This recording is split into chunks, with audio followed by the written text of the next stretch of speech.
in the future. In fact, if you look at our launch rate on manifest on our website, it's growing very rapidly, and we need to make sure we can launch all of those vehicles and do so, in the right way.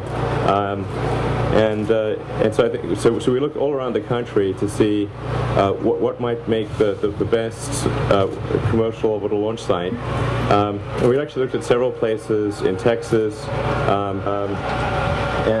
One of the biggest factors, maybe the biggest, I think, was the willingness of the state and local governments to support such an endeavor. In other words, do they really want it? Because we want to be a place where we're truly wanted. And we actually began environmental studies on a few different locations. But I think the fundamental point that swayed SpaceX for Boca Chica was the tremendous outpouring of support from local residents. Mr. Musk, you said that the future vision would be Mars. Yeah. Did you yourself see getting aboard one of your rockets or taking one of those missions to Mars? Yeah, I'd like to fly to Mars. But I think the important thing is to develop a technology that will enable ultimately anyone to move to Mars if they really want to.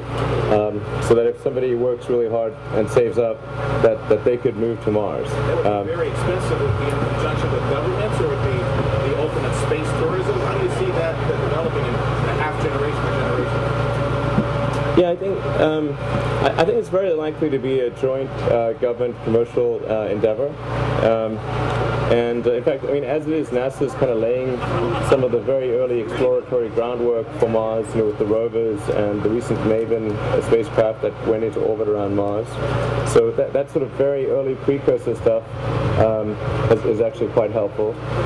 And then, but I think it's the critical thing, though, is not to. It's actually not so much about tourism, which is. I'm nothing against tourism, because seeing cool places is great, but the thing that's going to fundamentally affect humanity's future is: are we a multi-planet species, or are we a single-planet species? And a single-planet species is much more vulnerable than a multi-planet species, because if some calamity were to happen to one planet, it could destroy civilization, maybe bring an end to humanity.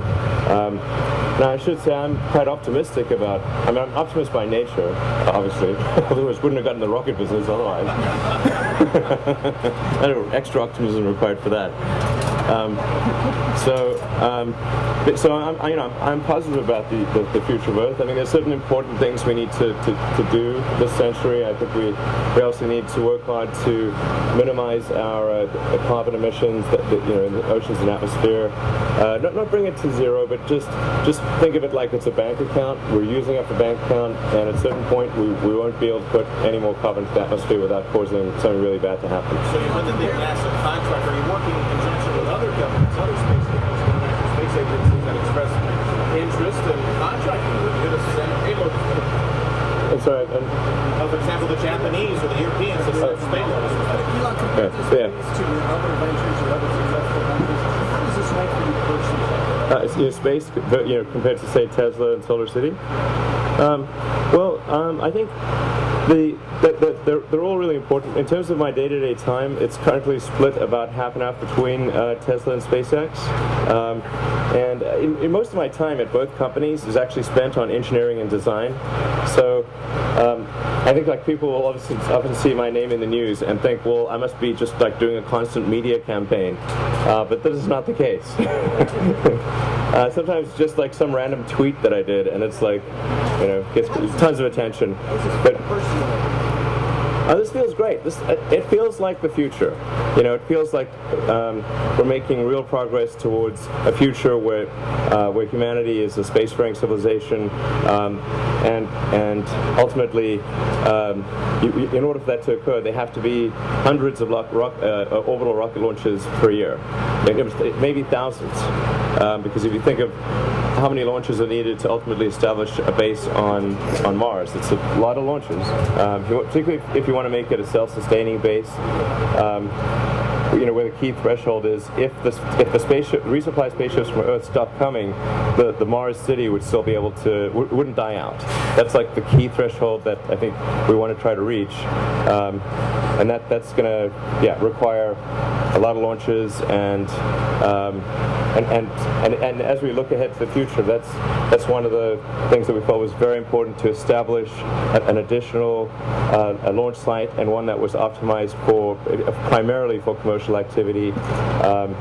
And this is not in any way a knock on Cape Canaveral, Cape Kennedy. That's a great spaceport that they've got there. But we can have a much better understanding of that. But my rough understanding is that we're going to do some joint research with the University of Texas on this site. So there's going to be some space-related activity with UT students and professors. I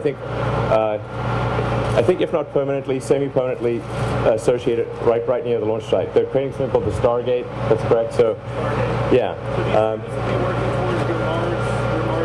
Yeah, the students will be working on a whole series of projects. Not everything we do is Mars. In fact, most of what we do is launch satellites, resupply the space station, and in a few years we'll be transporting astronauts. But as we are able to establish a solid revenue base from commercial and government launches, that enables us to start work on Mars-related activities. So, yeah. How much time do we have? We'll just do like 5 minutes more. We've been operating now. It's been, we got that place in like late 2002. So it's been 12. We've been in Texas for 12 years with significant operations. So this is in a lot of ways an extension of our Texas operations. And because we're aiming for reusability, reusability is important for really having a dramatically huge effect on the cost of spaceflight. And when the rockets come back to the launch site, we would expect to refurbish and upgrade the rocket technology for future flights. So we expect to have a fairly significant engineering R&D presence at the site. And then, some of our larger rockets in the future are so big they're not going by road. So, but that would be the wise move. Yeah, exactly.